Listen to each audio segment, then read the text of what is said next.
नहमदुहु व नुसल्ली अला रसूलिहिल करीम, अम्मा बाद। इस वीडियो बनाने का मकसद ये है कि बहुत सारे साथियों के पैगामात मौसूल होते रहते हैं। बहुत सारी बहनें भी इस बारे में सवाल करती हैं, भाई भी सवाल करते हैं, नौजवानों की तादाद बहुत ज़्यादा है। अक्सर साथियों को वसवसे का मसला होता है और वसवसों के बारे में वो बहुत ज़्यादा परेशान रहते हैं। मुझसे आए दिन इसके बारे में सवालात होते हैं। वसवसा अल्लाह के बारे में आ रहा है, कुरान के बारे में, रसूल के बारे में, इस्लाम और दीन के बारे में वसाविस बहुत ही ज़्यादा परेशान कर रहे हैं, बहुत ही ज़्यादा तंग कर रहे हैं। तो वो उसके बारे में मुझसे मशवरे करते रहते हैं, मैं आए दिन बताता भी रहता हूँ लोगों को। तो मुझे जहाँ तक लगा, मैंने सोचा कि इसके ऊपर एक मुफस्सल वीडियो बनाई जाए जिसमें उन लोगों को इस बात का मतलब जब बहुत ही ज़्यादा अशद ज़रूरत हो तो मुझसे रब्ता करें, वरना तो मेरी इस वीडियो को देख कर उन्हें बात समझ आ जाए। कि देख लें, एक बात याद रखें जहन के अंदर, जब तक रसूलुल्लाह सल्लल्लाहु अलैहि वसल्लम ने फरमाया कि इन्नल्लाह तजावज़ अन उम्मती मा हद्दसत बिही अनफुसुहा मा लम ततकल्लम बिहा औ यामल बिहा, कि अल्लाह तबारक व तआला ने मेरी उम्मत को माफ़ किया है उन तमाम चीज़ों के बारे में जो उनके दिल में ख़यालात आते हैं, जब तक कि वो उसको ज़बान से अदा ना करें या फिर उसके तकाज़े पर अमल ना करें, मक़्तज़ा पर अमल ना करें, तब तक अल्लाह उनको गुनहगार नहीं करता। तो देखें, मतलब अगर कुरान के बारे में, अल्लाह के बारे में और दीन के बारे में कोई वसवसा दिल ही दिल में आ रहा है और दिल ही दिल के अंदर मौजूद है, तो जब तक उसको ज़बान से अदा नहीं किया और उसको उसके मुक़्तज़ा पर अमल नहीं किया, तब तक वो वसवसा कोई परेशान, वो कोई नुकसान देने वाला नहीं है। और इधर ज़बान से अदा करना और उसके मुक़्तज़ा पर अमल करने का मकसद ये नहीं है कि मतलब एक बंदे पर बहुत ही ज़्यादा वसवसा आ रहा है, बहुत ही ज़्यादा आ रहा है, उसने ज़बान से भी कह दिया कि हाँ है ऐसा, तो और फिर दिल ही दिल में वो ये कहता है कि नहीं, मैंने जो कहा है वो गलत भी, और अगले ही मौके वो ज़बान से कहता है नहीं, मेरे ज़बान से अदा हो गया लेकिन मैं इस पर राज़ी नहीं हूँ, मेरा दिल मुतमईन नहीं है। तो ऐसे आदमी से मुआखज़ा नहीं है, क्योंकि मुझसे बहुत लोगों ने कहा कि भाई इतना ज़्यादा वसवसा आता है कि ज़बान से भी अदा हो जाता है कभी कभार। तो ऐसा आदमी तो अव्वल मरीज़ है। मरीज़ से तो शरीयत में कोई मरीज़ को अल्लाह मुकल्लफ़ नहीं करते इन चीज़ों का, दिमागी मरीज़ जिसको बोल रहे हैं। तो यहाँ पर मकसद ये है कि मतलब वसवसा इतना आया कि उसका एतक़ाद ही बन गया। एतक़ाद बनने का फिर वो ज़बान से भी ये कहता फिरता है कि हाँ ऐसा है, और उसके मक़्तज़ा पर भी अमल करता है। मक़्तज़ा यही है कि ज़बान से कहे और लोगों को बताए कि हाँ भाई बिल्कुल ऐसा है।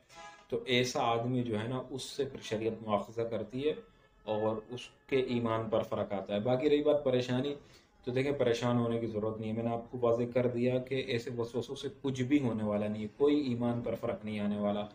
बल्कि ऐसे वसवसों से, ये ऐसे वसवसे का आना ही ईमान की दलील है, क्योंकि अल्लाह के रसूल से सहाबा ने फरमाया था ना, या रसूल अल्लाह, हमें ऐसे ऐसे ख्यालात आते हैं कि हम सोचते हैं कि ये आसमान टूट जाए, ये कोई इतनी बड़ी बात नहीं, लेकिन हम ज़बान से उन्हें अदा करें तो ये बहुत बड़ी बात है।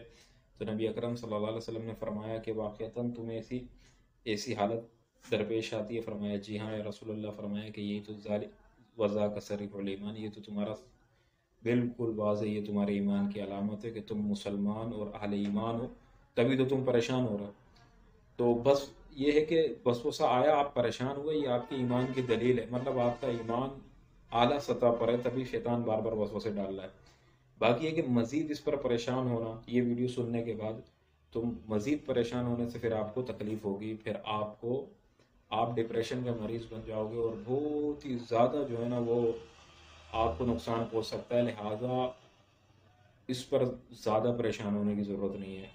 देखें, वसवसा शैतान किस लिए डालता है, क्योंकि जब वो कुफ़र में, शिर्क में और बिदआत में और गुनाह कबीरा में नहीं लगा पाता, तो फिर वो जो है ना वसाविस भेजता है।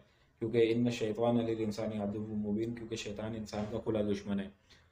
वो इंसान को तकलीफ़ में देखकर खुश होता है, वो खुशहाली में देखकर खुश नहीं होता, वो आपको तकलीफ़ देना चाहता है, वो आपको और तकलीफ़ देगा और तकलीफ़ देगा, और जितना आप तकलीफ़ में आएंगे वो तकलीफ़ बढ़ाता जाएगा। नतीजा उसका बहुत ही ख़तरनाक हो सकता है। तो भाई, जब शैतान की तरफ से वसवसा आए, वसवसे पर परेशान होने की ज़रूरत ही नहीं है ये वीडियो सुनने के बाद, क्योंकि आपके ईमान को तो कुछ हो रहा ही नहीं है। तो जब आपके ईमान पर फ़र्क पड़ा ही नहीं है तो आप परेशान ना हो, परेशानी छोड़ दें, फिर वसवसे की तरफ ध्यान ना दें, और बिल्कुल भी सरीक़तन इसकी तरफ ध्यान ना दें, बिल्कुल आए तो आता रहे। और ये बात याद रखें कि ये अक्सर साथी पूछते हैं कि यार हमें बहुत आता है, ये आपको नहीं, ये सबको आता है, बल्कि उलमा को भी आता है, मुझे भी आता है, और दीगर जितने भी उलमा ساتھی ہمارے ملتے ہیں ان سے ہم جب اس موضوع پر بات کرتے ہیں تو سب کو آتا ہے.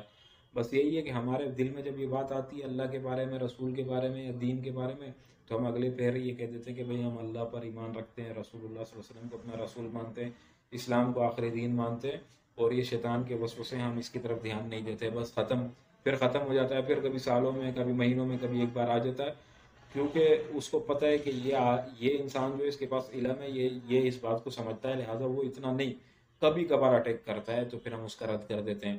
تو وسوسے سب کو آتے ہیں، لیکن یہ کہ ہم اگر زیادہ پریشان ہوں گے تو ہم پر اور زیادہ آئیں گے. آپ لوگ پریشان ہو تو آپ اس لیے زیادہ اس سے پریشان، آپ کو اور زیادہ وہ تنگ کرتا ہے. تو پھر ساتھ ساتھ یہ کیا جائے کہ بھئی اپنے آپ کو مصروف کیا جائے. اگر مرد ہیں آپ تو پھر کیا کریں کہ وہ اپنے دوستوں یاروں کے ساتھ وقت گزاریں، نیک دوستوں یاروں کے ساتھ وقت گزاریں، اور کسی کام کاج کے اندر لگ جائیں. کوئی محنت مزدوری ہو گئی یا کوئی اور کام ہو گیا، گھر کا کوئی کام ہو گیا، باہر کا کسی بھی کام میں لگ کر اپنے آپ کو مصروف رکھیں، تاکہ جب آپ تھک جائیں بستر پہ آئیں اور سو جائیں. کوئی پریشانی نہیں، کوئی وسوسہ نہیں، بالکل آرام سے VIP زندگی. اچھا اگر لیڈیز ہیں، عورتیں ہیں، تو پھر وہ کیا کریں کہ وہ مصروف رہے گھر کے کاموں کے اندر.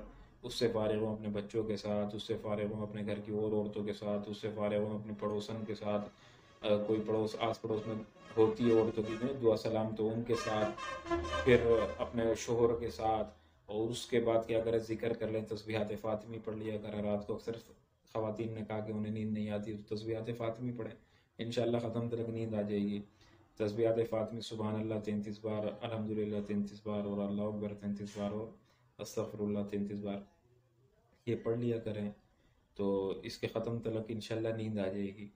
اور پھر بھی نہیں آتی ہے تو پھر کیا کریں کہ کسی مطالعے کے اندر لگ جائیں، کوئی دینی، کوئی اصلاحی کتاب اس کا مطالعہ کریں، اس کو پڑھیں. تو انشاءاللہ وہ آپ پڑھیں گے، آپ اپنا اس سے آپ کو دینی فائدہ بھی ہوگا، معلومات بڑھے گی. اور ہوگا یہ کہ آپ جب پڑھنے میں مصروف ہوں گے، بہت ہی زیادہ پڑھیں گے، تو شیطان نہیں چاہے گا کہ بھئی اس کو کوئی دین کا فائدہ ہو جائے. وہ آپ کو نیند لے آئے گا کہ بھئی وسوسے سے بھی کام نہیں چل رہا، تو چلو اب اس پر نیند کا جو ہے نا تھوڑا غلبہ ڈال دیتے ہیں اور نیند آ جائے گی. پڑھنے سے ویسے ہی نیند آ جاتی ہے تو نیند آ جائے گی. اس کے ساتھ ساتھ جو ہے نا وہ 3 کل، یہ رسول اللہ صلی اللہ علیہ وسلم کی سنت تھی، رات کو سوتے وقت قل هو اللہ احد، قل اعوذ برب الفلق، اور قل اعوذ برب الناس آخر تک پڑھ کے پھونکا، چہرے پہ پھیرا، اور سر پہ پھیرا، چہرے پہ پھیرا، پھر جسم کے اگلے حصے پر پاؤں تلک، پھر پیچھے کے حصے پر جہاں تلک ہاتھ پہنچتا ہے وہاں تلک، پھر دوسری بار بھی اسی طرح، اور تیسری بار 3 دفعہ ایسے کر لیا. صبح شام کے اوراد میں داخل کر لیں تینوں کل جو ہے نا، وہ فجر کے بعد اور مغرب کے بعد. اور ساتھ ساتھ یہ دعا بھی پڑھا کریں جو قرآن کے اندر آئی ہے وسوسے سے نجات کے لیے: رب انی اعوذ بک من ہمزات الشیطان واعوذ بک رب ان یحضرون. یہ دعا اس کا اہتمام کریں، ہر نماز کے بعد ایک دفعہ، کم سے کم ایک دفعہ پڑھ لیا کریں، تو انشاءاللہ یہ وسوسہ آہستہ آہستہ ختم ہو جائے گا. اللہ تبارک و تعالیٰ سے تمام افراد کو جو وسوسے کے شکار ہیں، اللہ انہیں شفا کاملہ عاجلہ مستمرہ عطا فرمائے.